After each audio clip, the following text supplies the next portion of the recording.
A place like no other, they say, is the University of Sri Jayawardenapura, located just 15 kilometers away from Colombo, nesting over 10,000 students coming from varying parts of the country to obtain their higher education. Marking the renaissance of Pirivanu education, Jaipur is recognized as one of the most mature and picturesque state universities of country, offering courses and programs leading to officially recognized education degrees, such as bachelor degrees, master degrees and doctorate degrees in several areas of study. In terms of student numbers, we are the largest university in Sri Lanka. So currently, nearly 13,500 internal undergraduate students are studying at the university premises. Over 100,000 external students are doing their studies at the University of Sri Jayawardenapura. We have at present 8 faculties and 1 postgraduate institute, that is PIM. In addition to that, we have an external examination or the external branch, that is for the external degrees. Very recently, we have established fully fledged Faculty of Technology, and also very soon we are going to start the construction works of our own engineering faculty. University is also known to have one of the best library facilities of the country, which has in it resources both updated and also those which cannot be located elsewhere. The university, same as every other state universities of the country, offers its internal students hostel facilities as well as Mahapala and other student scholarship facilities. It is an active career guidance unit, which equips the students with career opportunities and advice around the clock. Currently, we are working with nearly 25 research centers.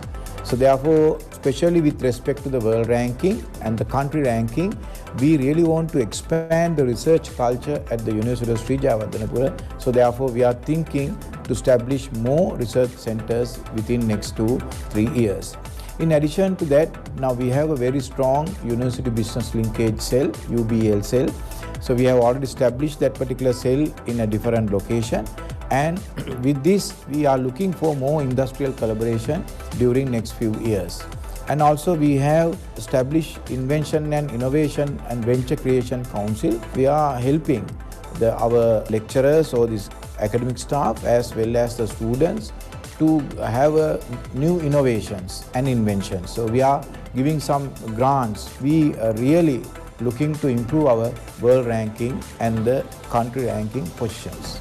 In terms of extracurricular, the university has invested a lot of time and effort in uplifting the sporting abilities of its students, thus paving the way towards having fully fledged sporting arenas and areas.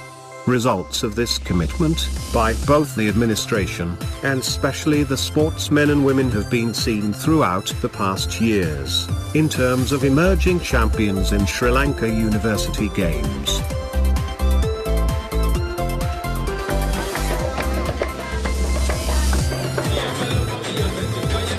Jaipur, most of all, will teach its disciplines humanity, it'll teach them the beauty of diversity, it'll teach them tolerance, and most of all it'll teach them people. Therefore this university, with its luscious greenery, long walks, air and beautiful people, is indeed a hub of universal education.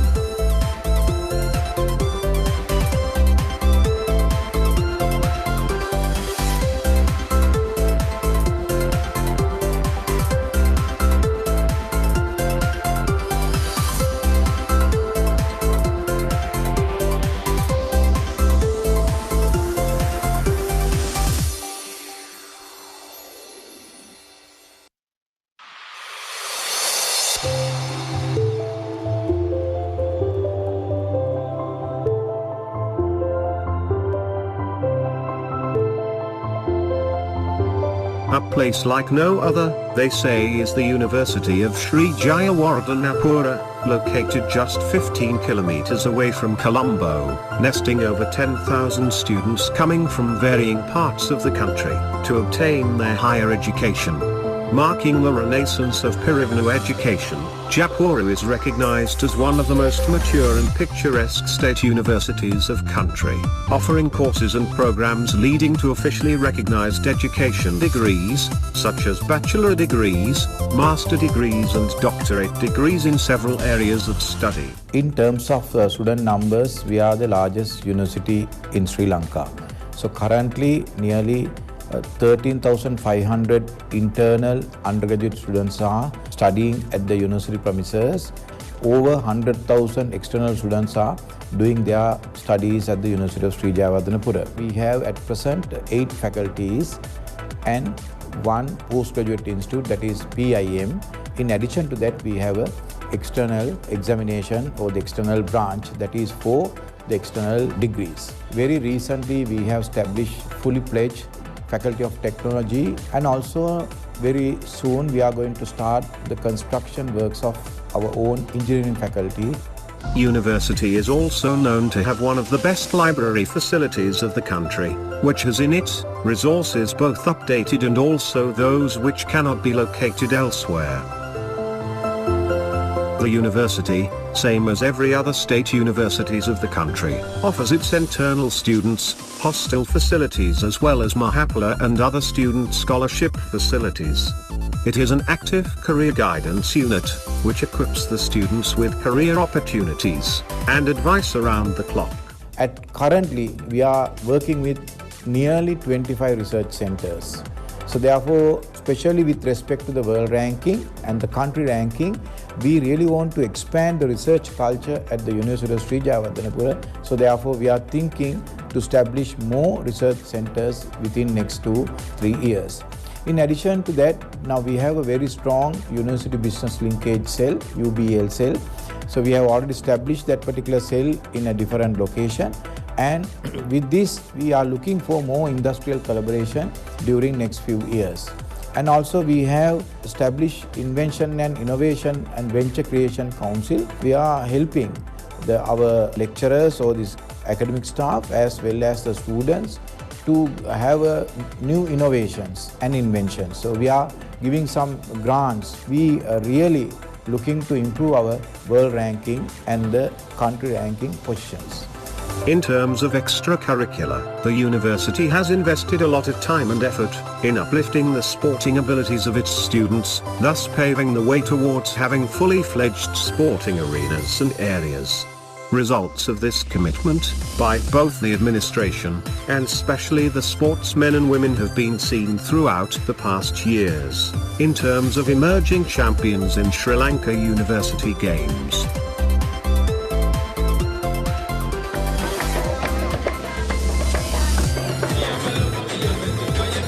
Japura, most of all, will teach its disciplines humanity, it'll teach them the beauty of diversity, it'll teach them tolerance, and most of all it'll teach them people.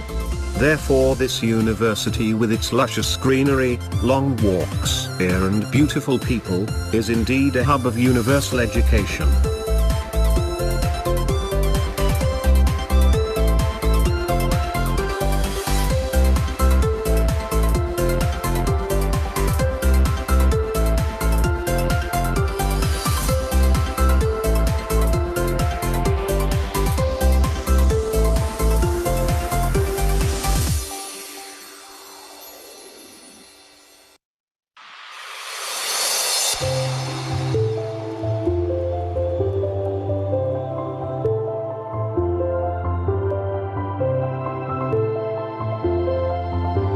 A place like no other, they say, is the University of Sri Jayawardhanapura, located just 15 kilometers away from Colombo, nesting over 10,000 students coming from varying parts of the country to obtain their higher education.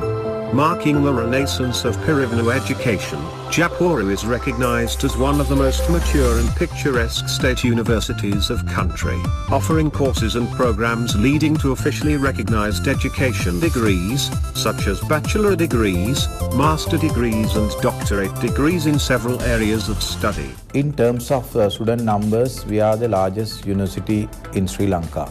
So currently, nearly 13,500 internal undergraduate students are studying at the university premises. over 100,000 external students are doing their studies at the University of Sri Jayawardenapura. We have at present 8 faculties and 1 postgraduate institute, that is PIM.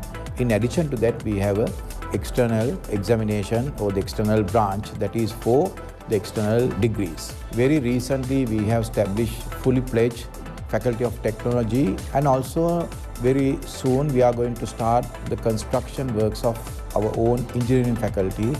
University is also known to have one of the best library facilities of the country, which has in it resources both updated and also those which cannot be located elsewhere.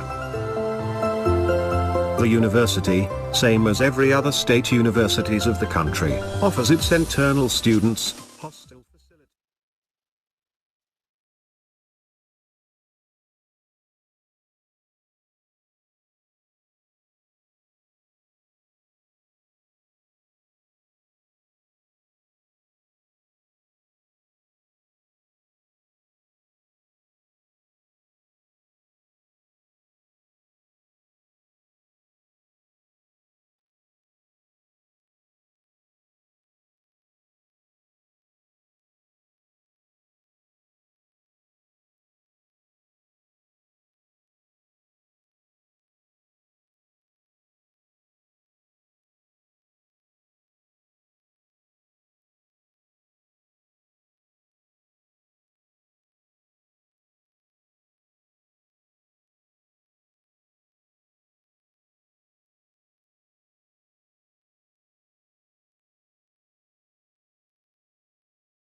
A very good morning. Welcome to the 7th International Conference on Multidisciplinary Approaches, ICMA 2020, organized by Faculty of Graduate Studies, University of Sri Jayawardenepura, centralizing the theme Multidisciplinary Approach to Overcome Challenges Posed by COVID-19 towards national and global development. So here we are all together despite of the COVID-19 barriers to mark another landmark of success.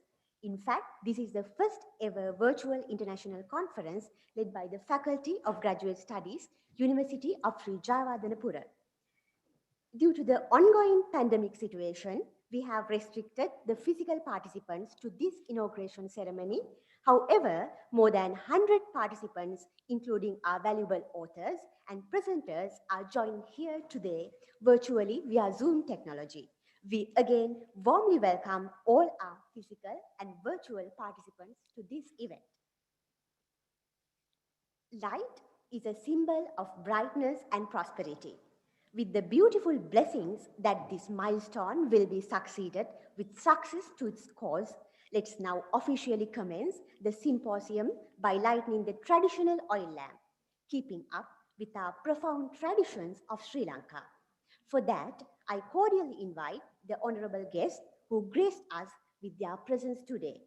Accordingly, I would like to invite Senior Professor Sudanta Liyanage, the Vice Chancellor of University of Sri Jayawardenepura, Mr. Robert Yoakum, Resident Representative, United Nations Development Programme, UNDP, Mr. Thorsten Berggreder, Deputy Head of Mission Delegation of the European Union to Sri Lanka and Maldives, Senior Professor Patmalal Manage, Dean of the Faculty of Graduate Studies and the Chair of this conference, Professor Shirantha Heenkenda, Dean, Faculty of Humanities and Social Sciences, Professor Lalin Karunanayaka, Dean, Faculty of Applied Sciences, Professor P.D. Nimal, Dean, Faculty of Management Studies and Commerce, Dr. K.M.C. Konthasinghe, Dean, Faculty of Engineering, Senior Professor D.M.S. Fernando, Dean, Faculty of Allied Health Sciences, Dr. N.D. Vijayasundara, Librarian, University of Sri Jayawardenepura, Mr. A.B. Valivita, Registrar, Mrs. K.T.C. Priyangani, Bursa of University of Sri Jayawardenepura, and representing one of the former Deans of Faculty of Graduate Studies, Senior Professor Hemanthi Ranasinghe, one of the chairpersons from the Board of Studies of Faculty of Graduate Studies and Editorial Committee of ICMA, Mrs. Shriyangani Mendis, Deputy Registrar of the Faculty of Graduate Studies, and Mr. Vasantha Kumara, Assistant Bursa of the Faculty of Graduate Studies. I would like to invite all of you, Sir, Madam, to light the oil lamp.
University of Sri Jayawardenepura, situated in the heart of Colombo, was of a long and glorious history.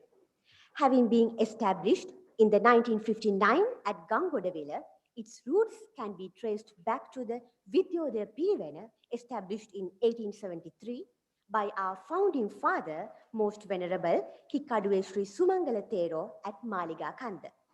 Today, the university pays homage to 60 years of history while paying tribute to journey of 145 years.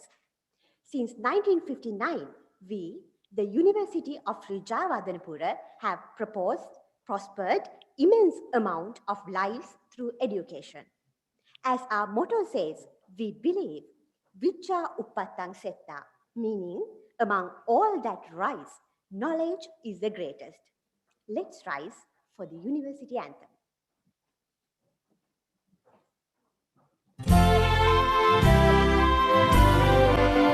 Sri Lanka Pinwar Randirani Srinivasa Maha Aganagare Sri Jayawardenepura Sarasavi Sri Namaya Randavav Lomudune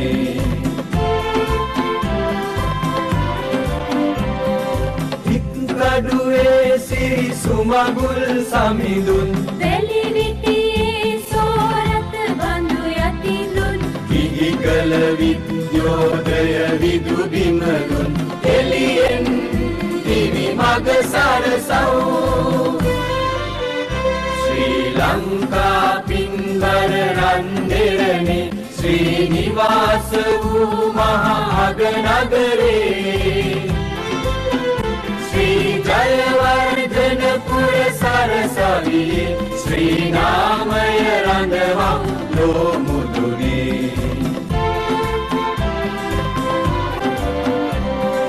Ayuktiyedi Vivadashili Asatyayedi Vicharashili Viyat Sabhamed Samajashili Viyatun Vidaya Pobayau Sri Lanka Pinwar Randirani Srinivasa Maha Aganagare Sri Jayawardenepura Sarasavi Sri Namaya Randavav Lomudune Vichya Uppattang Setta Uppattang Setta Vichya Uppattang Setta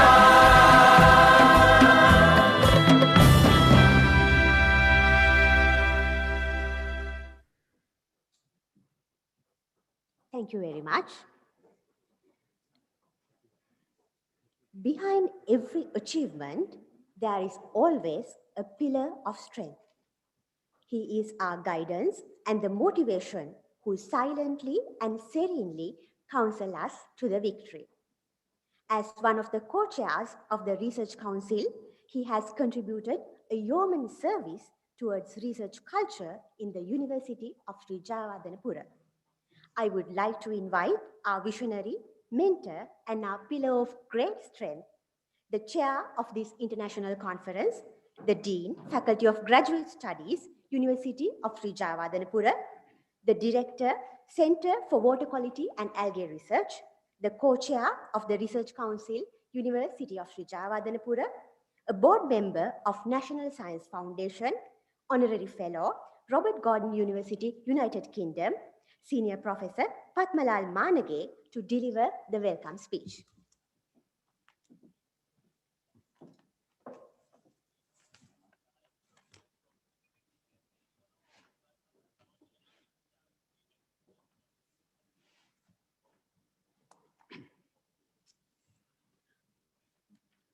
Very good morning to all of you.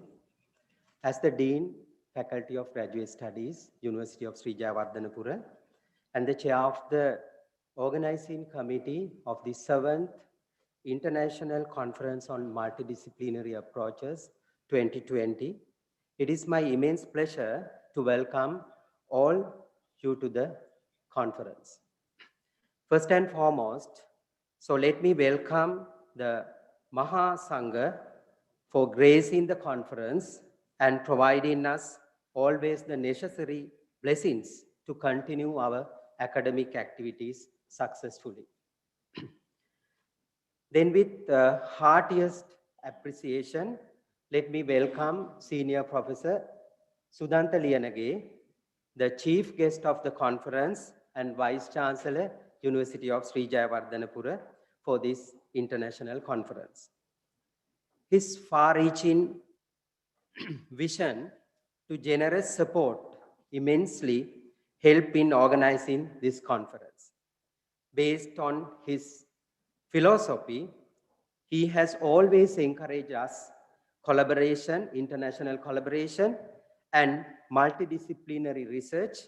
And I think, sir, that this conference is another step towards it. Thank you, sir, for always encouraging us in terms of research and collaboration. Then let me welcome our Chief Guest of Honors, Mr. Robert Yochheim, Resident Representative, United Nations Development Program, UNDP, and Mr. Thurston Bergfried, Deputy Head of Mission, Delegation of the European Union to Sri Lanka and Maldives for guest speech and gracing ICMA 2020. Also, let me welcome all deans, faculties, and council members and board members of the Faculty of Graduate Studies, emeritus professors, senior professors, and all board chairs, head of departments, all coordinators in taught course attached to the Faculty of Graduate Studies, and all academics, the librarian, the registrar, the bursar, and other executive and non-academic staff members, paper presenters, and other distinguished invitees joined to the inauguration session to this conference virtually and physically. I also welcome the theme talk speakers of this conference, Senior Professor KKDS Ranavira, attached to the Department of Food Science and Technology, Faculty of Applied Sciences, who will enlighten us on functions food against viral infection today. And Professor Neelika Malavige, Department of Immunology and Molecular Medicine, Faculty of Medical Sciences, and Professor Neelika will talk about the fight against COVID-19. Can we succeed? So then both theme speakers from University of Sri Jayawardenepura. We appreciate you all speakers and presenters for taking time to come over here and enlighten us on the multidisciplinary approach to overcome challenges posed by COVID-19 towards national and international development, which is the theme of this conference here. For this conference, we received more than 160 abstracts, and we have accepted 120 out of 160 after critical review. All the accepted research studies presented orally at the conference in 6 distinct tracks today and tomorrow. Today we are having a hybrid inauguration considering the prevailing COVID-19 pandemic situation to symbolize this important annual event of the university. Accordingly, I strongly believe that the multidisciplinary research outcomes presented and deliberated in this conference will make a great positive impact on the world to overcome the challenges posed by COVID-19. Thank you very much, and please be safe. Thank you.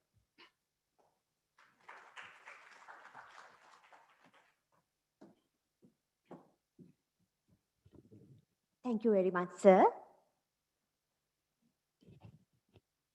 A man with a vision of an oracle, guidance of a father with an ironclad work ethic.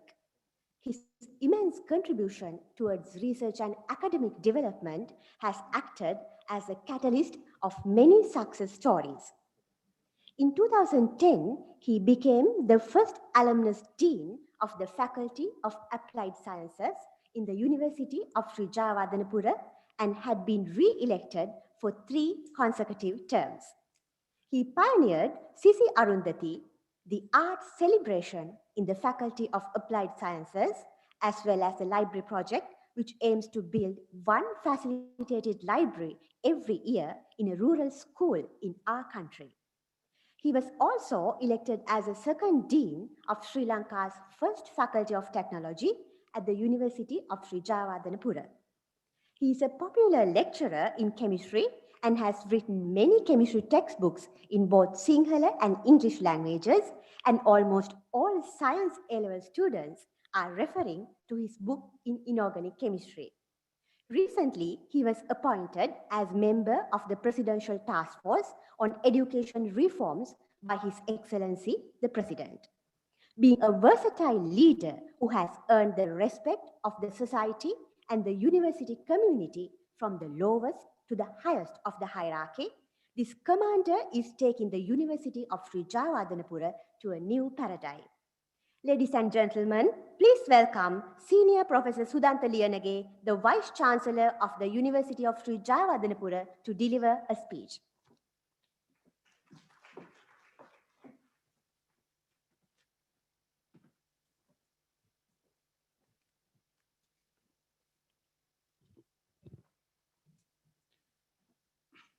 ගරුතර මහා සංඝරත්නයේ අවසර. Very good morning for everybody. Today I am very happy to be here as your Vice Chancellor of the University of Sri Jayawardenepura. And this is the 7th International Conference on Multidisciplinary Approaches. And this is the first conference organized in this spectacular auditorium. So because we have very recently opened this auditorium, so you are privileged to have the first conference in this main auditorium. Or I think that yesterday I have seen a very good name for this auditorium. They call this as a Vice Chancellor's Auditorium, whatever it is. Thank you very much. And today, guest of honors, Mr. Robert, President Representative United UNDP, and Mr. Thurston, Deputy Head of Mission, Delegation of the European Union to Sri Lanka and Maldives.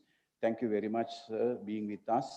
I know that both of you are very busy, despite of your busy schedule. So you are here today to grace this occasion as guest of honors. Thank you very much. And all my colleagues at the university, academic colleagues, and well-wishers for this special conference.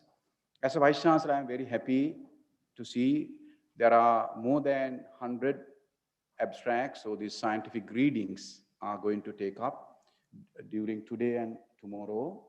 As you know, this is a very special situation in all over the world. So therefore, I think most of our researchers, they are connecting with us in the very special manner. So I hope that everybody is connecting with us, because we have taken all possible steps to have a conference with extremely good connectivity with all the people. And especially, if I am correct, I think the first international conference on multidisciplinary approaches were organized during Professor Swarna PSL's time. So 7 consecutive years, now we are organizing this particular conference during the month of December. It's a very important event of the university calendar. Because especially, so I'm a chemist, so therefore I'm coming from the chemistry background. And so likewise, so most of us, we basically believe we have a discipline. So some are the management bias, some are science bias, some are social science bias, some are from medical profession, some are from allied health sciences. So we do our own research, especially with respect to that particular area. But until very recent, we never think about these multidisciplinary approaches due to many reasons. The one reason I think the biggest problem is our promotion scheme for the professor and the associate professor restrict to think much parallel way. So that's why most of us were very focused into our own areas. I think we have to break all these barriers, and especially with this COVID-19. Yes, we have to do a lot of research on medical areas. Yes, I believe. Then the chemical or the chemistry people, so we have to think about the chemical analysis. But I think the most important factor is coming with the social scientists. I think we have to think about the actual problems facing by, especially these days, our students and the society. Now with this COVID-19, now we are talking about the online teaching methodologies as well as the examination, assessment methods and all these things. But I think the most important thing is we have to look into the sociological aspects on all these issues. So like that, so that's why I am very interested about this particular conference, because it's the multidisciplinary approaches. So we are sitting many people in one table. Professor Sampath used to call this as a scientific kitchen or something like that, where we put everything together and to prepare something. So like that, I think all approaches has to be come into one center. So therefore, I think the most of the papers, they're containing these multidisciplinary approaches. So as a Vice Chancellor, I am very happy to see all these things are happening. And especially, I would like to congratulate the Faculty of Graduate Studies. I know that you all have a very hectic, at least 2-3 weeks, because this is a new experience for all of us, doing a conference in with the other connectivities or through the distance ways. That's also very important.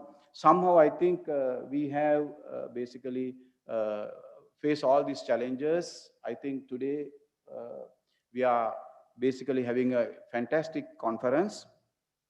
We know I am a scientist. So during last many years, we talk about the principle called the Lee-Chatelier's principle. So when any system is in equilibrium mode, yes, the system can be there forever. But if you disturb that system, so the equilibrium go into a new direction. And again, that stabilize. But the present or the new equilibrium and the past equilibrium are not same. That's why we call the normal condition and the new normal conditions. So we don't know actual things under the new normal. So we don't know actual things, what is actually happening with the new equilibrium. So something like that, that's a bit of chemistry. I really want to apply into the new situation. So I think the Lee-Chatelier principle was developed about more than 60-70 years ago. But still, you can see that even the just very simple chemistry can be applied into day-to-day work.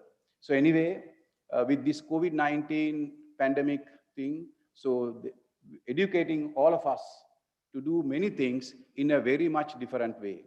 So I hope the Faculty of Graduate Studies, especially under the leadership of Senior Professor Padmalal, so you all are doing wonderful things. Please continue this good work with years to come. And again, I would like to congratulate all of you being with us, connecting with us today to have a wonderful 2 days. And especially again, I would like to thank both guests of honors for being with us. Thank you very much, sirs.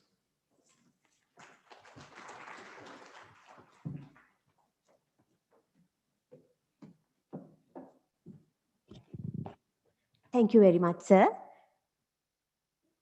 Yes, sir, we are privileged to have this brand new sophisticated auditorium today for our 7th International Conference of Multidisciplinary Approaches, ICMA 2020. Thank you very much, sir.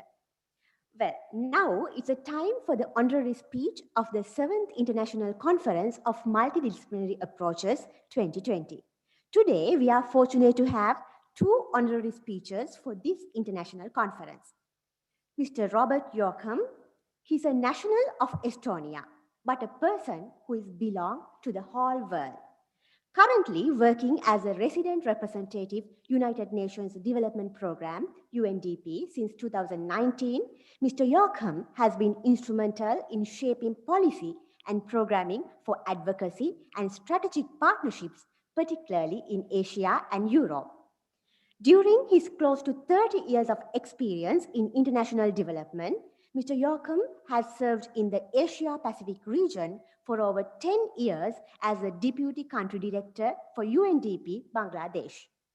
The team leader of Knowledge and Policy Services at the Regional Center in Bangkok, serving UNDP Asia-Pacific's 25 country officers, and previously as a Deputy Chief of the UNDP Bangkok Sub-Regional Resource Facility, SURF. Prior to his appointment in Sri Lanka, Mr. Yorkham served as the Strategic Planning Advisor at the UNDP Bureau of External Relations and Advocacy in New York, USA for 5 years, where he was leading a global team of partnerships advisors across 5 regional hubs to diversify UNDP's strategic partnerships. Mr. Yorkham has an interdisciplinary Master on Social Sciences from Stockholm University and a Bachelor of Arts, Political Science on International Relations from the University of California, USA. Mr. Robert Yorkham, sir, we are honored to have you here today with us. I cordially invite Mr. Robert Yorkham, Resident Representative, United Nations Development Programme, UNDP, to deliver the honorary speech.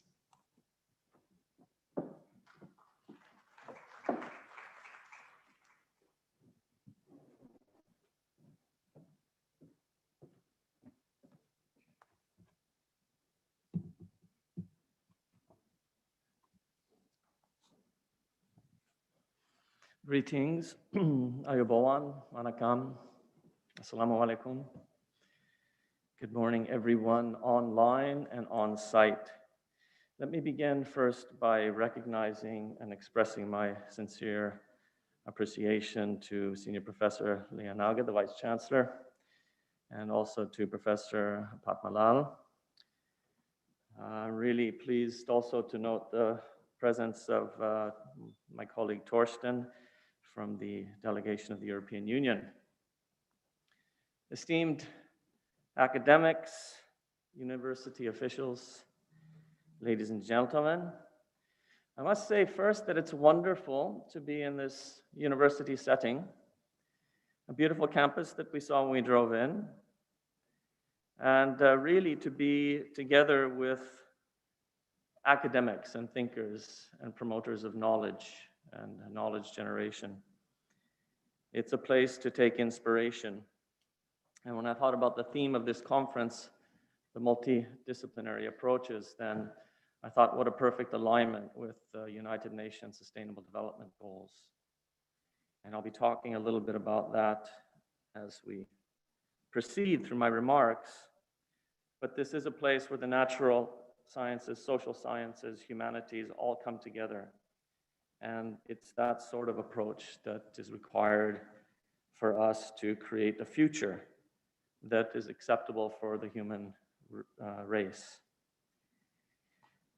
I will touch on 4 points during my remarks. I hope these give some food for thought, your future research, and on how academe broadly can contribute to critical challenges faced by countries in this COVID and post-COVID context.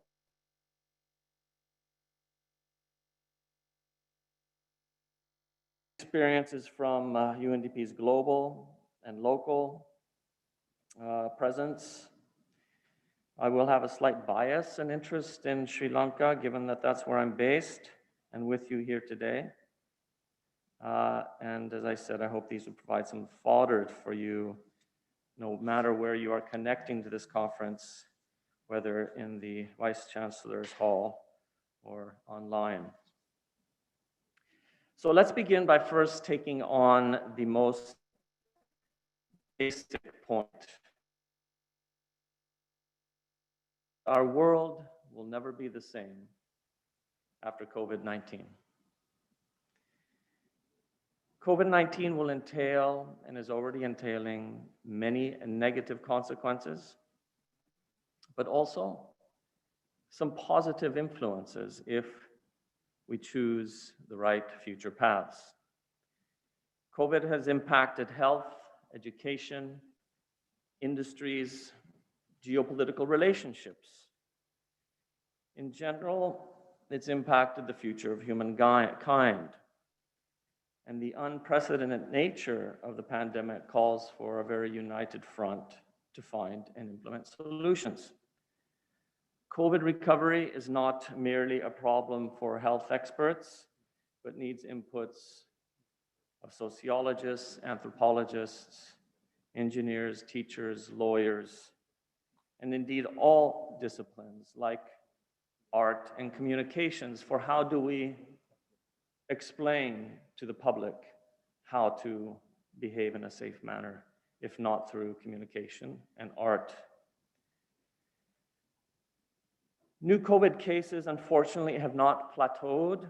They are accelerating, and the socioeconomic effects, which mirror the virus with a lag of months and years, are actually accelerating.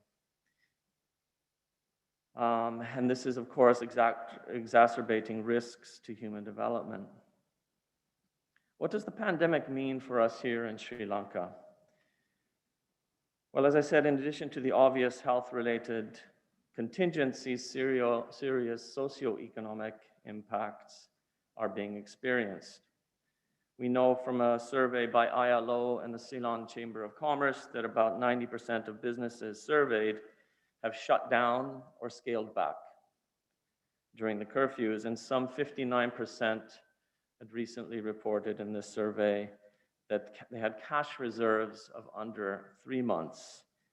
This basically indicating a threat to their very survival.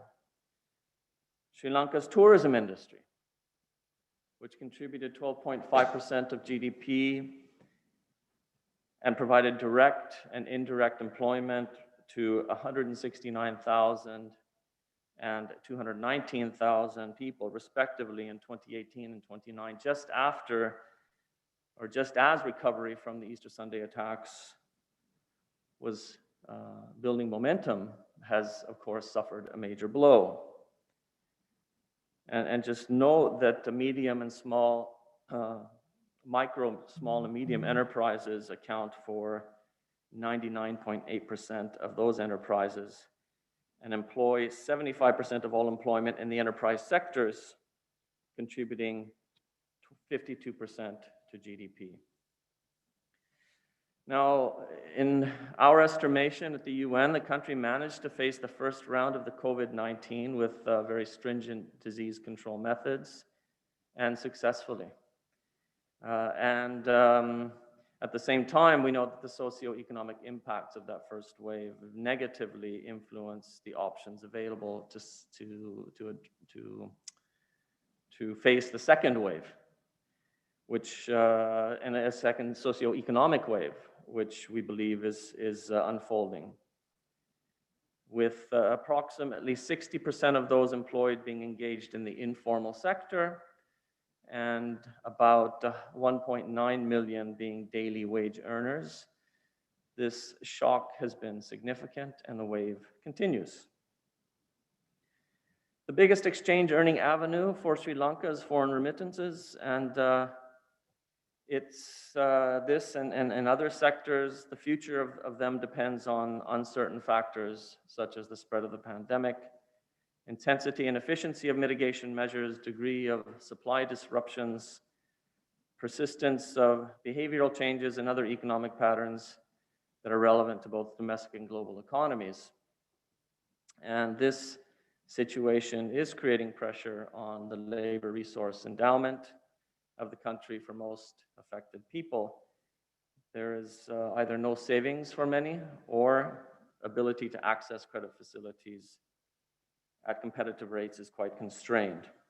So how to break these traps and move forward? Well, we like to believe that these challenges require holistic and not compartmentalized solutions. And we like to believe that multidisciplinary approaches are essential to find solutions from a multidimensional perspective. Hence, again, I'm very thankful for the opportunity to speak here today, given the theme of your conference. So this brings me to a second point, which is the following. In 1990, UNDP established what is known as the Human Development Index. Some of you may be familiar with this. UNDP established the concept and its measurement, which attempts to see development from the lens of not only growth and income, but from a mix of measures and indicators. So from a purely GDP-driven assessment of national growth to a human development-centered assessment of growth that accounts for education, health, in addition to income. Since the establishment of the HDI in 1990, global human development is on track to decline this year. For the first time since 1990, that's quite a major development. However, we also know, and what's become clear during this pandemic is that not all people, economies, and countries are being affected in the same way or equally by the COVID impacts. Vast inequalities permeate most societies, and these have created the situation where vulnerable groups are hardest hit by pandemic and its health as well as socioeconomic fallout. The data shows that 2 out of 3 COVID-19 deaths happen in developing countries. Half of the population, the global population, about 4 billion people, are facing the pandemic without any form of social protection. Women make up about 70% of health and social workers globally, placing them at the front lines of the pandemic, exposing them to greater risk. We even know that cases of domestic violence have increased significantly. These are just proof that COVID-19 has unleashed far-reaching and both short and long-term impacts on all sectors of our societies and economies. And this is why this year a special UNDP Human Development Report was released. This was mid-cycle between the usual annual report, which will be launching soon, and I'll mention that, but mid-cycle, this report took stock of COVID-19. And the publication, after doing a review of COVID impacts as much as could be understood in the early part of this year, suggested 3 principles in response and recovery to the crisis. First, to look at the response through an equity lens. Countries, communities, and groups already lagging in enhanced capabilities, particularly affected, and leaving them further behind will have long-term impacts on human development. Second, we must focus on people's enhanced capabilities. And by this, we mean that this could reconcile apparent trade-offs between public health and economic activity, which is a means to the end of expanding human capabilities, but would also help to build resilience to future shocks, such as a pandemic or a natural disaster. 3, follow a coherent, multi-dimensional approach. Since the crisis has multiple interconnected dimensions, health, economic, environmental, then a systemic approach, rather than a sector-by-sector and sequential approach, is essential. I'd like to share a couple of findings also from a recent study. This is published on the 2nd of December, so it's quite fresh, conducted by UNDP in collaboration with the Frederick S. Pardee Center of International Futures at the University of Denver in the USA. This study analyzes COVID-19 impacts on the Sustainable Development Goals. And as most or all of you would know, the Sustainable Development Goals were adopted to cover the period 2015 to 2030, 17 goals towards sustainable human development. So the study analyzes the impacts and basically maps out 3 future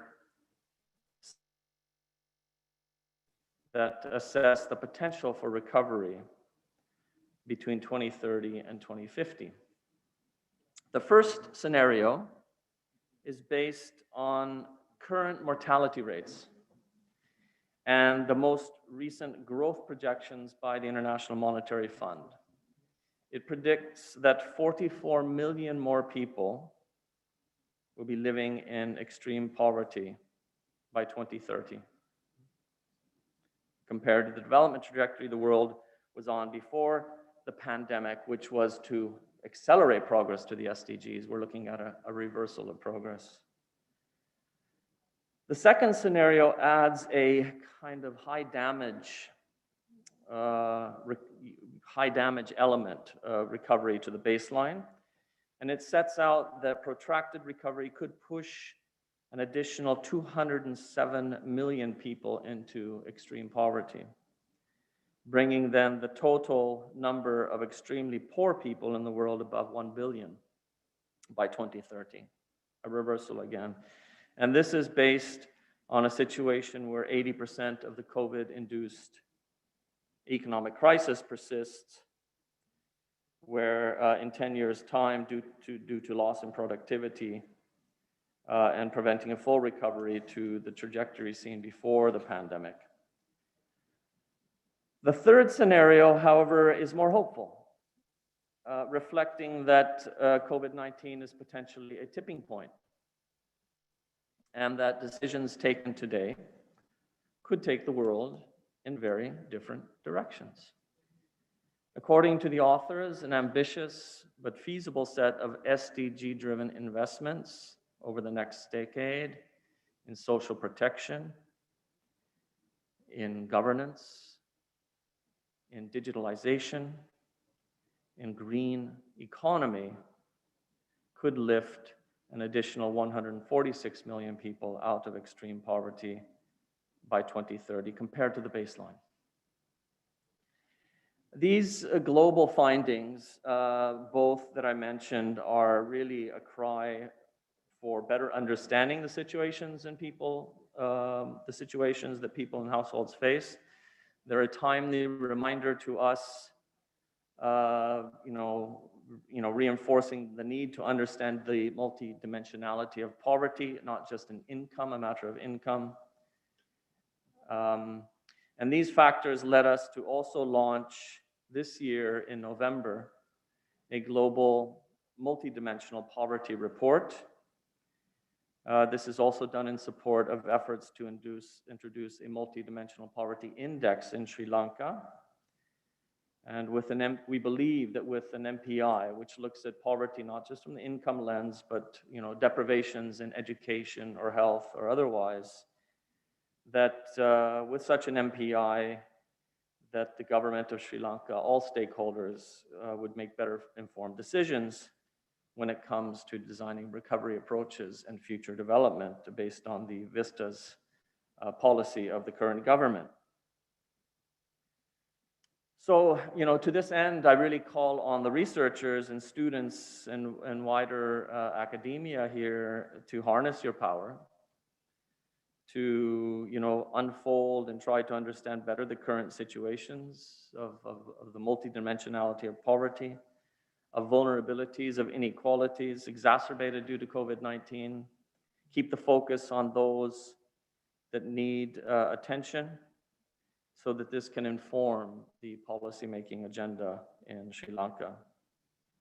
Of course, I see a particular role for the areas of humanities and social sciences, but not only there, because I also see, as I said, the natural sciences, especially innovation-driven natural sciences for green economy, as crucial solutions to preserve the planet while promoting prosperity and increasing prosperity.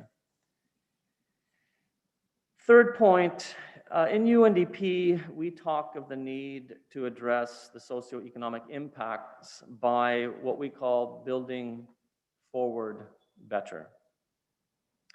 And basically, this boils down to a shift towards a new development paradigm, which rekindles the relationship of human beings, the Homo sapiens species, with nature. According to WF and PwC, more than half of the world's GDP is moderately or highly dependent on nature and her services, such as provision of food, fiber, fuel. Sub-regionally here in the South Asia area that Sri Lanka belongs to, the importance of biodiversity is reflected in the fact that in South Asia alone, we house nearly 16% of the world's flora and about 12% of the world's wildlife. Now, despite these obvious interdependencies between humans and nature, at the same time, we face the most dramatic and unprecedented loss of the living fabric of our Mother Earth and the loss of living nutrients of our existence. South Asia, considered as a region requiring greater conservation, also is indicated by the increasing climate and non-climate-induced natural hazards, floods, droughts, cyclones, tidal surges, and human-led deforestation and land degradation. These variabilities of the climate make the situation worse. The natural events accelerated with man-made activities have made a severe impact on ecosystems already now and will be so for decades. So here, what we like to think is that this is a real wake-up call, these unprecedented effects on human development, a wake-up call to the potential consequences of our earlier, before the new normal trajectory, the relentless pressure we're putting on nature, the planet, and its biodiversity. And this pandemic has also cast light on how our interconnected societies face vulnerabilities anywhere unless the threats that we face are addressed everywhere. As already noted, the vulnerabilities are carving deeper cleavages in society and are becoming even more worrying in the face of climate change and biodiversity loss. Now, at the same time, as I mentioned, there is a silver lining, I believe, to this otherwise devastating pandemic effect on life, economy, and society. COVID-19, we all witnessed through our media channels, also allowed us as humans, and the Mother Earth to breathe again. CO2 emissions surely declined. I would like to see the proof of that. And if they haven't, we have a bigger problem. Because even as if economy is constricted and we still have growing emissions, we have an even more serious problem that we need to address. But we did see that air pollution also visibly reduced in Colombo and elsewhere. Overconsumption declined, wildlife got its space back, and this visible experience by humans has raised personal, individual, international awareness on the urgency to protect the planet and its environment. You know, in a few weeks' time, we're also going to launch, as I said, a global human development report for 2020. This is a flagship publication, and the report's title this year will be basically in the area of human development and the Anthropocene. And for those of you who are chemists and geologists and biologists would know that the Anthropocene represents that new geological epoch where the human, where man is basically dictating to the planet what was once a self-regulating organism. And, you know, so this unprecedented moment in, 200,000 years of the Homo sapiens existence and 4.6 billion years since the formation of the planet Earth, humans themselves have now become a geological force. And the human-led impacts risk our common future and so much more. Again, all too often as well, development reports focus on nature or on people. And this is a false dichotomy in the Anthropocene, because the natural and social sciences, along with humanities, now collaborating more intensely, are offering new insights that can inform public debate and decision-making. So the report will draw on these findings and bring together the latest understanding of planetary systems and analysis of our unequal world with a people-centered human development lens that looks at the fate of the people and the planet side by side. And we hope that this will lead to more intensified discussions on green economy, which, defined as a low carbon intensive, resource efficient, and socially inclusive economy, where growth and employment and income are driven by public and private finance and investment, but into such activities and economy and infrastructure that allow reduced carbon emissions and pollution, enhanced energy and resource efficiency, and the prevention of loss of biodiversity. Less planetary pressure, but continued human development. And this, again, for me, provides an opportunity for academics as yourselves to delve deeper in this. And then as I was reviewing your program just now, I saw that there were themes picked up here in some of the research papers submitted, and that's very encouraging, of course. So to my final point, the SDGs should really be at the core of what we do in order to drive the multidisciplinary approaches to build forward in a better way. We know that progress towards SDGs will be shaped by interactions and interconnections between many sectors.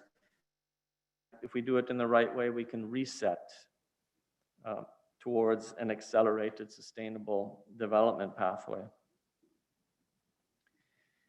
With these investments under the SDG push scenario that I described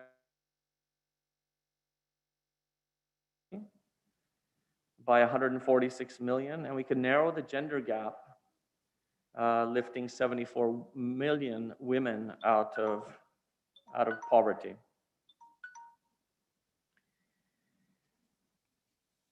And let me just say that, of course, while the crisis is threatening progress towards the SDGs, it also is indicating to us that they are much more important and urgent than we might have earlier thought. Achieving the SDGs is critical to preparedness for the pandemics and other shocks, and the principles on which the SDGs were established are key to building forward in the post-COVID-19 recovery phase. In closing, with COVID really, hanging out, Sri Lanka possibly at a very important juncture of its development pathway, just as other countries are, with just 10 years left to reach the vision of sustainable development and the SDGs. So this is the right time to have disciplinary approaches. And this is where you, as academics, can play a major role in localizing global solutions, taking a more targeted approach, finding innovative, homegrown solutions to this manifestation of a truly global crisis. A do-it-alone approach won't work. It may succeed in temporarily delaying some of the impacts, but it will not succeed in reducing root causes. So again, it's a call to you. We hope to partner with you going forward, continue to draw on your research to help us do our job better, to help the country, Sri Lanka, develop in a holistic, human development centered way. So in closing, allow me to once again sincerely thank the University of Sri Jayewardenepura and the organizing committee for inviting me to this fantastic event. And I wish you the best for all your future endeavors and for this conference going forward. Thank you very much.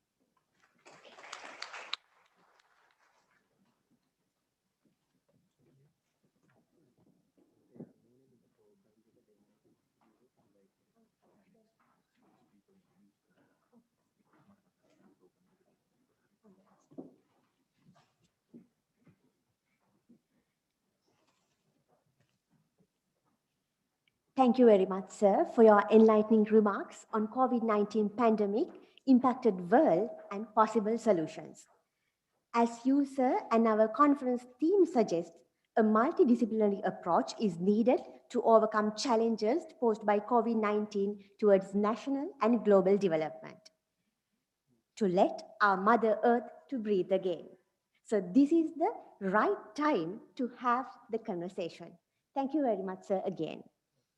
Today, we are honored with the presence of Mr. Thorsten Bergfreder, the Deputy Ambassador and the Head of the Political, Trade and Communication Section in the European Union.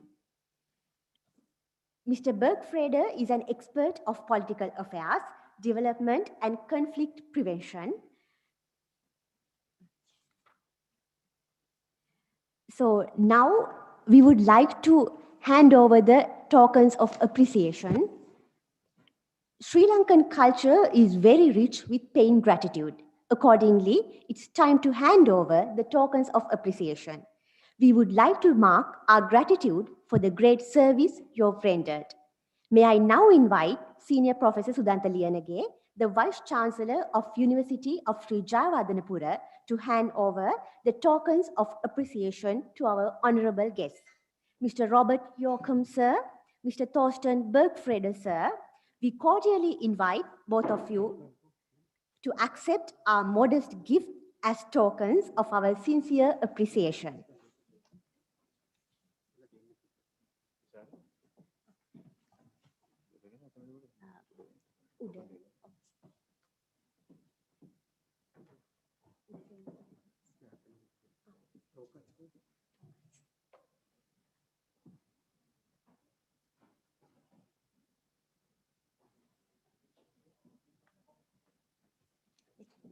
Tokens.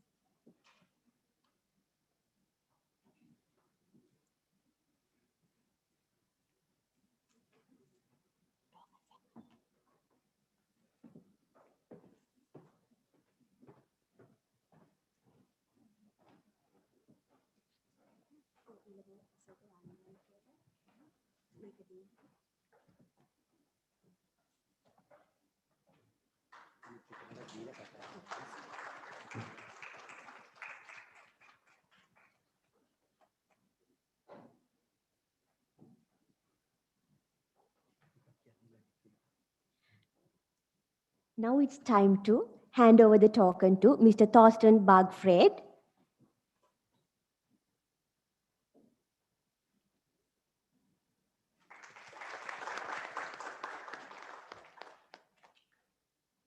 Thank you very much, Mr. Robert Yorkham, Mr. Thorsten Bergfreder. Now you may take your seat.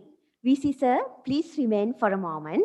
Now I would like to invite Senior Professor Padmalal Manage, the chairperson of this international conference, the Dean, Faculty of Graduate Studies, to hand over the token of appreciation to the Vice Chancellor of our university, Senior Professor Sudanta Liyanage. Sir, Senior Professor Sudanta Liyanage, please accept our modest gift as a symbol of our immense gratitude.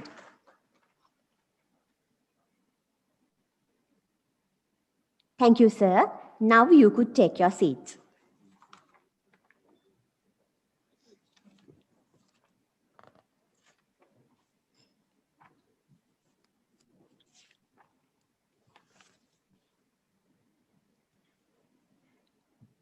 Today, we are fortunate to have 2 honorary speakers in our symposium. So now we are going to have the second honorary speech. Mr. Bergfried is an expert of political affairs, development, and conflict prevention. Currently, he is a strategic planner on country piracy, crisis management, and planning directorate in European Union External Action Service. During his immense expertise and contribution to the international development, Mr. Bergfried has been a part of European Commission on European External Action Services, Crisis Management and Planning Directorate for 9 years. He was also the acting head of development operations in Islamabad from 2003 to 2007, strategic planner of EU Common Security and Defense Policy Mission, programming and implementation of EC development assistance in Pakistan, in particular in the education sector, earthquake response and donor coordination.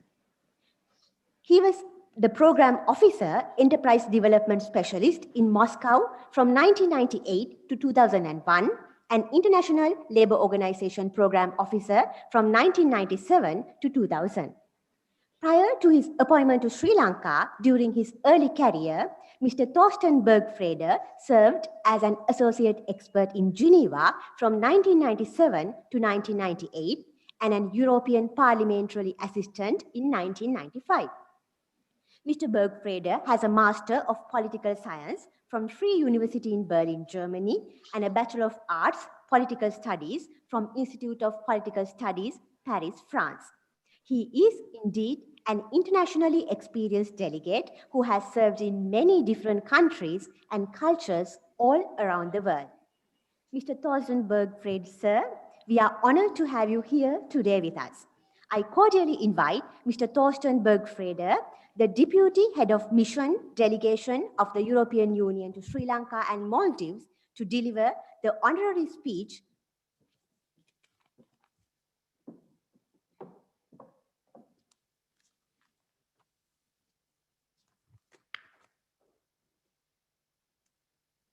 Thank you very much for the introduction.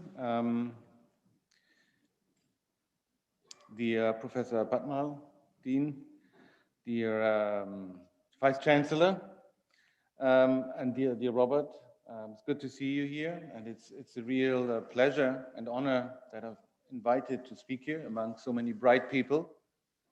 My academic career ended a while ago, as you just heard. I studied political sciences. Now, I never quite believed that it's actually a science. What it was, I felt, is a bit of a mix. It's a bit of a multilateral, multidisciplinary approach because it touches on the law, it touches on economics, it looks back at historic lessons, it listens to sociologists, what they have to say about society. And so it's a bit of everything, but it proved for me very valuable in what I'm doing now, which is the profession of diplomacy, which also used to be quite different than what it is now. It used to be a group of men, essentially, behind closed doors, talking about how they want to handle situations between countries. Diplomacy now requires you to be a communicator. It requires public diplomacy is the name of the game. It's not just communicating with other governments, it's communicating with the wider public, it's communicating with people, it's communicating with academia, it's making your point heard and convincing. And it also involves dealing with many more interlocutors beyond government. And so it's important to stay open and to look beyond your own sort of boundaries of academia. Of course, natural sciences were never that close at the time when I studied to what a political scientist would do. This all changed now. Not only in COVID, we all become epidemiologists. Sorry for the bad pronunciation, because it so much impacts on all of us, whatever we do. Robert mentioned climate change, another case where natural science and human science closely have to work together, have to think together of how to overcome our challenges. So just let me say again, it's a real pleasure. It's the first time that I'm here at the university. It's a beautiful campus. It's a great auditorium. I heard it's the second oldest university, and it was at the forefront of research and innovation in the country. And numerous publications on COVID-19 came out from here as well. So I'm confident this conference here will result in a promotion of productive and thought-provoking discourse, and will fuel new and sustainable ideas on the way forward. It was said before, the COVID crisis, at the core, you could say, is a health crisis, but it globally transformed into a crisis of many facets, a crisis of the economy, and a crisis of political systems, even a crisis of political trust, a crisis of public trust into politicians anywhere in the world. So obviously, such a crisis needs a multidisciplinary approach to tackle it. And I would argue, and I'm sure Robert would fully agree, we need not only multidisciplinary approaches, we also need multilateral approaches. Multilateral meaning that no country can save this problem on its own. We need more international cooperation, not less, in terms of such a crisis. So let me just start with the situation here in Sri Lanka. As everywhere in the world, it was a very difficult, very challenging year. There was, in addition, a slow recovery here from the devastating Easter Sunday attacks, and now the global health crisis struck this country as well. The macroeconomic situation was already challenging, and low growth rates and fiscal pressures came after the Eastern attacks. This is now gone even more challenging. So Sri Lanka, like many countries in the world, will have difficult choices to make. I follow still the debate in my home country, Germany, but everywhere else in Europe as well. It is a constant debate between the medical scientists, the economists, and the politicians of where to find the right balance. Nobody has found the one and only way of dealing with it. And so it's very important to learn from each other on this. As EU, we are committed to extend our support to navigate and tackle and overcome the difficult challenges posed by COVID-19. With Sri Lanka, we have a progressive and long-standing friendship. The European Union is one of the biggest export markets for Sri Lankan products. We have investors here. A lot of tourists from Europe used to come here, and we hope they will come back very soon. We are also a development donor, often working together with the UN and its agencies. In total, since '95, we have provided over €1 billion of grant assistance to Sri Lanka, and we intend to continue that cooperation. We also cooperate, which is less known, on research and higher education with many countries, also with Sri Lanka, but I hope we can do more there. One thing we don't have here in Sri Lanka, and the European Union is supporting this, is a degree in European studies. So this is an invitation to think about such a thing, which is naturally a multidisciplinary program. We're happy to support maybe a first course in European studies, not going straight into a degree program, but let's talk about this later. I'm happy to come back and we can talk about cooperation on a more specific terms.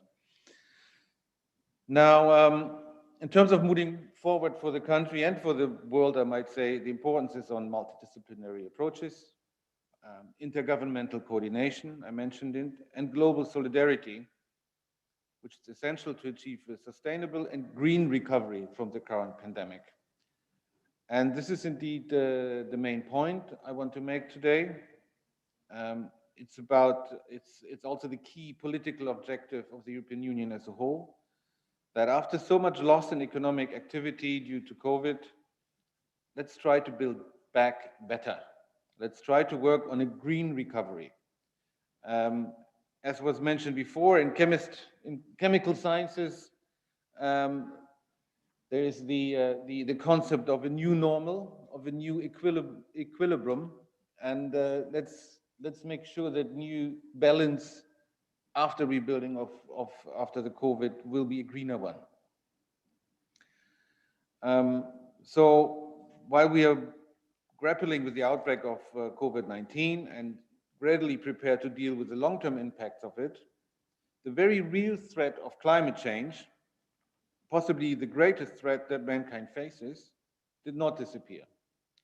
Governments and societies should take a moment to reflect on what we can learn from this crisis, draw parallels with the overhanging threat of climate change, and use these lessons to build a better future. So with more than half of the global population in lockdown, the first lesson that we learned from this pandemic is a deep interdependency among our countries and regions and the high exposure that we all had to these unanticipated shocks.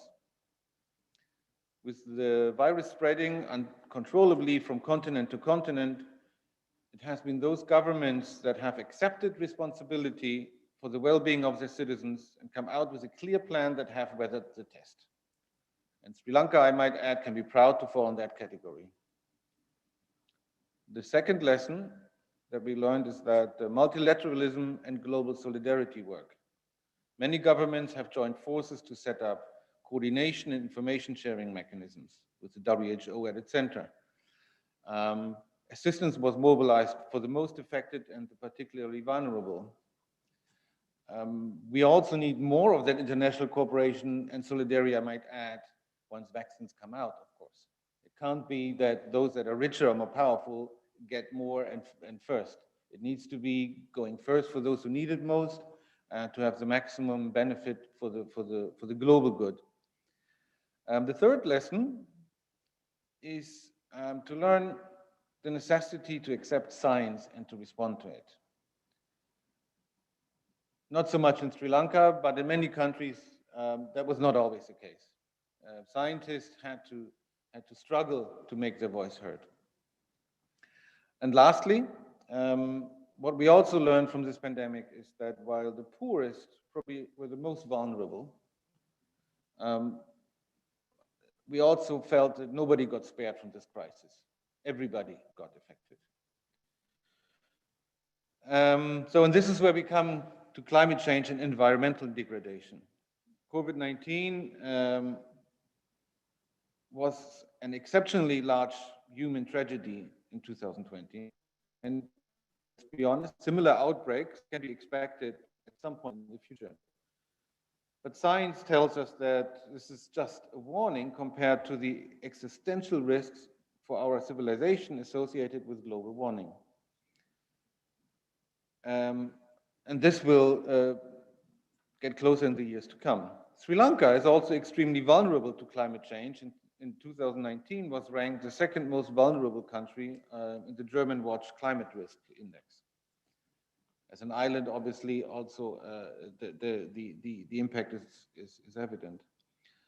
The cost of climate change for such vulnerable countries is very tangible and evident. Sri Lanka spends annually some 50 billion rupees on relief assistance for damage to housing, infrastructure, crops, and businesses affected by floods, droughts, or storms. All these can only rise in magnitude with climate change. The magnitude of spending on relief efforts will not only worsen, but it might also slow down the recovery process from the pandemic.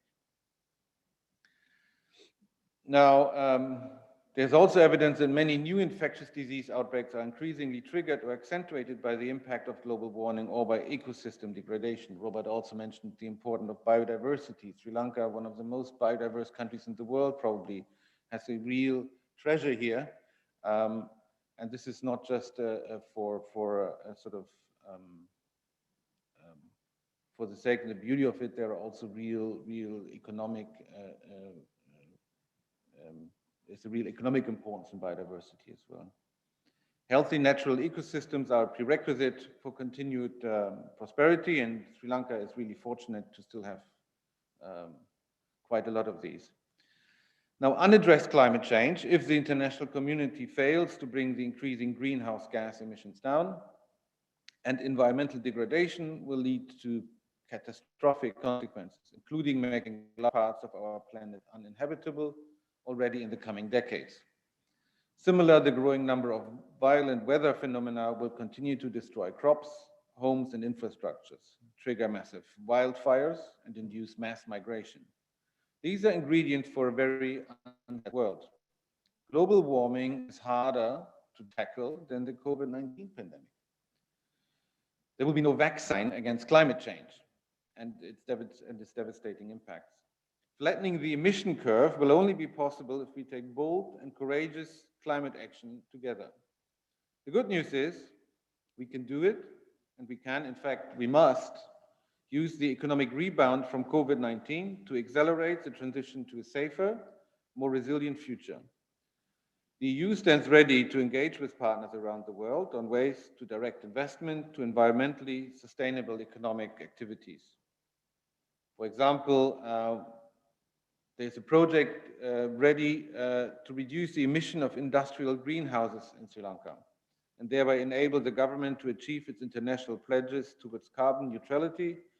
And this is ready for implementation now, also in partnership with the United Nations. This project will also bring tangible benefits to the private sector by helping industries to become more competitive and recognized as environmentally compliant, thus enabling access to EU and global markets. Let me just pause there for a moment to highlight that there is not anymore a trade-off between economic gain or environmentally sustainable production. In the European Union, there is a clear push on the policy levels, but also among consumers to prefer goods and ways of production that are cleaner. This is through international standards, but this is also simply through the choice people make when they buy products. And Sri Lanka, through its relatively high labor and environmental standards, might have a real market niche here, if I may say, in that area of a clean and sustainable production.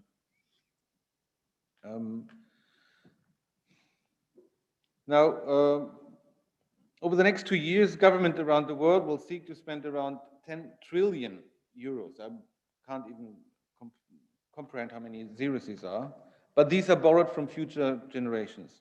The massive investment needed to kickstart our economies must relieve the burden on the shoulders and not make it heavier. So we need to get it right from the get-go this time.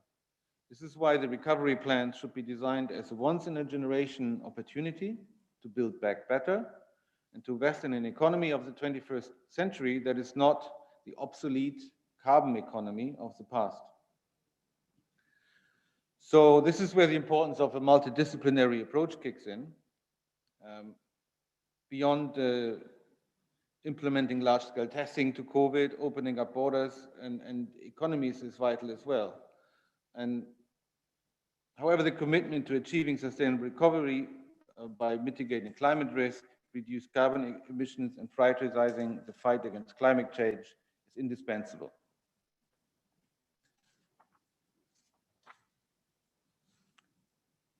In a more broader sense, global solidarity, open and fair trade, rules-based order, and multilateralism are crucial to avoid lapsing into a fossil fuel and resource-intensive recovery. It could put people and the planet irreversibly in peril. So we urge international partners, that includes Sri Lanka, and its citizens to also put in place clear and robust low-carbon policies and green recovery strategies. Sri Lanka is doing a lot already, but more is necessary from all of us. Now, maybe let me come closer to conclusion. Beyond the green recovery, on the economic side, the EU is convinced that a faster and stronger recovery can be achieved by making full sense of full use of Sri Lanka of its geographical position, and it could fulfill its potential as a regional hub. Sri Lanka's economy would benefit from more openness, in particular for investors and traders. I mentioned Sri Lanka's export to the EU have risen by over 20% in the last 3 years, but it could be even higher. So aside from the economic benefits, the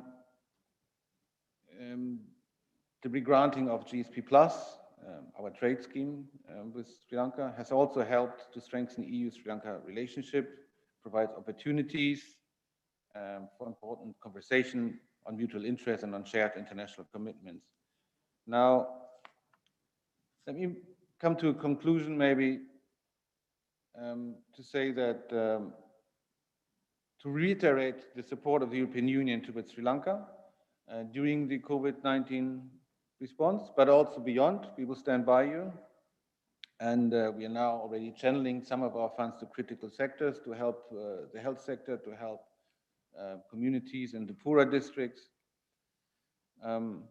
But we are also looking forward to continued cooperation. And when we do so, we will have a special focus on climate change. And at the end of the day, Sri Lanka can expect from the European Union what we are well known for: a strong, reliable partnership, open markets, and no hidden agenda, based on core values enshrined in international conventions. Now, let me stop here by wishing you a very fruitful conference, and by thanking you again for giving me the honor to talk to you here today. Thank you.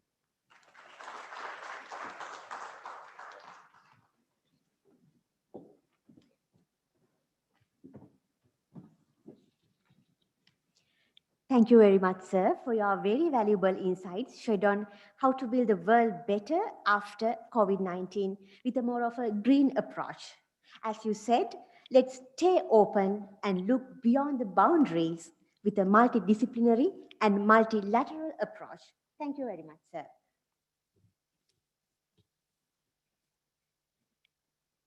There were many behind the curtains who helped to make this event a reality. This symposium will remain as an enlightened and successful thanks to all of them. And now we have come to the end of the inauguration ceremony of this symposium. Prior to the start of the technical sessions, I would like to call upon the conference secretary, Ms. Sachitra Irugal Bandara, to deliver the vote of thanks.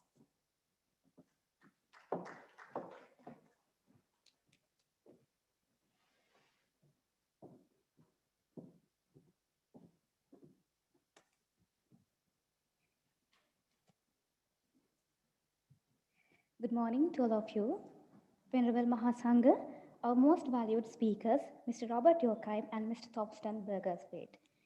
Chief guest, Senior Professor Sudhanta Liyanage, the conference chair and the Dean of the Faculty of Graduate Studies, Senior Professor Padmalal Manake, all the Dean of the faculties, all the professors, all the senior professors, lecturers, the librarian, registrar, and the bursar of the university, and all the participants who have joined both on-site and online.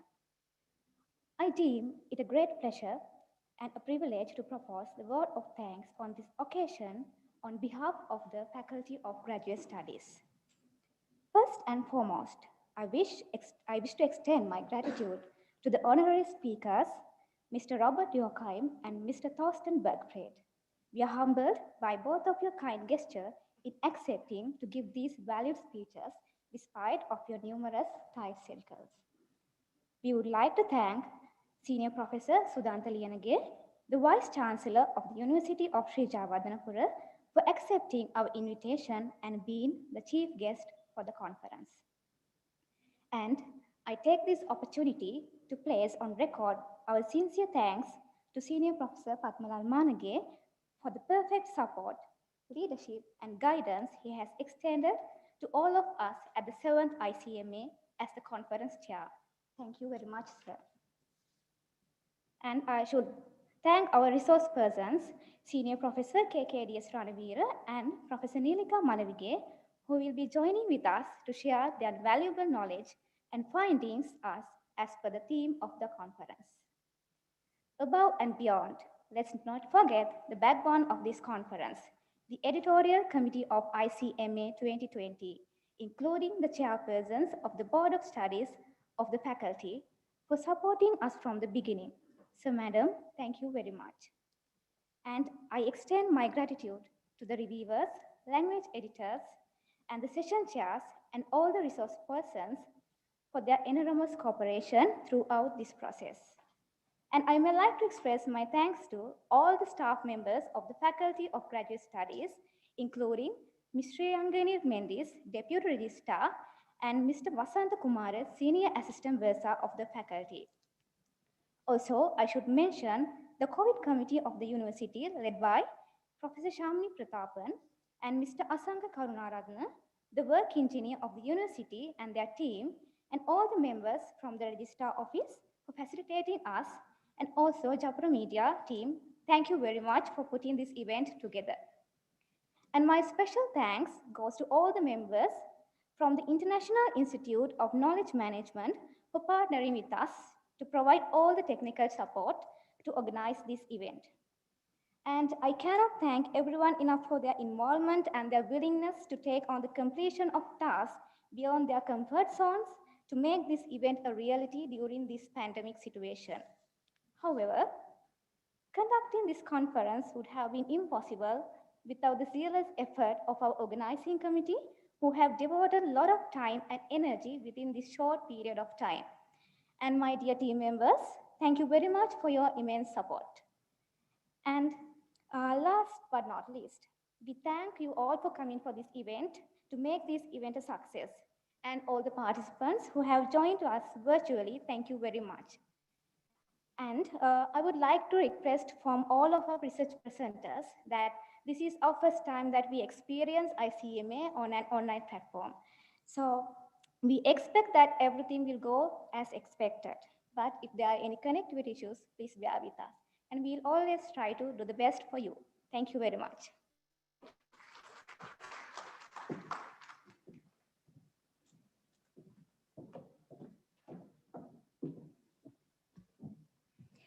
Thank you very much, Ms. Sachitra. You and your team are magnificent. We all had a great chance to witness the inauguration of the ICMA 2020 despite the difficulties by COVID-19 issue. At last but not least, I sincerely thank all of our guests joining on site and online in the making of the inauguration ceremony. Now we shall rise for the national anthem.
Thank you very much.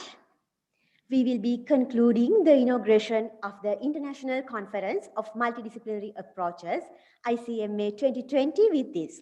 Now the time has come for refreshments. Please be kind enough to join for the group photo before the refreshments.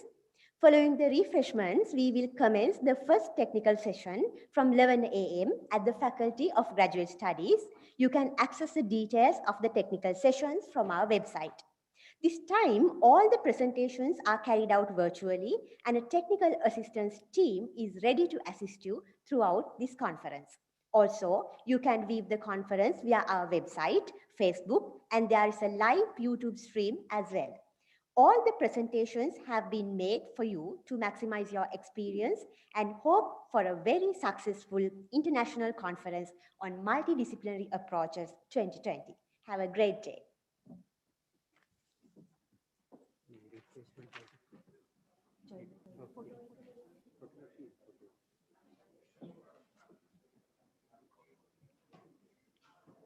Kindly join for the group photo.